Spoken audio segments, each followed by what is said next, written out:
अस्सलाम वालेकुम। एक बहुत ही गरीब लड़का जो कि हेल्पर है, उसकी अम्मी फौत हो जाती हैं, वो कंपनी से इमरजेंसी छुट्टी लेता है 10 दिन की, पाकिस्तान चला जाता है। वहाँ पे जाने के बाद दूसरे दिन ही उसके अब्बू भी फौत हो जाते हैं।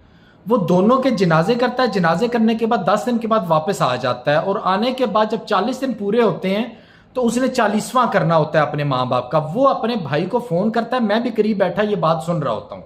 वो अपने भाई को फ़ोन करके कहता है कि मैं तुम्हें इधर उधर से पैसे पकड़ के भेजता हूँ, तुम फिक्र नहीं करना, बस गांव वालों को और ख़ानदान वालों को पता लगना चाहिए कि हमने माँ बाप का 40वां किया है, किसी चीज़ की कमी नहीं होनी चाहिए।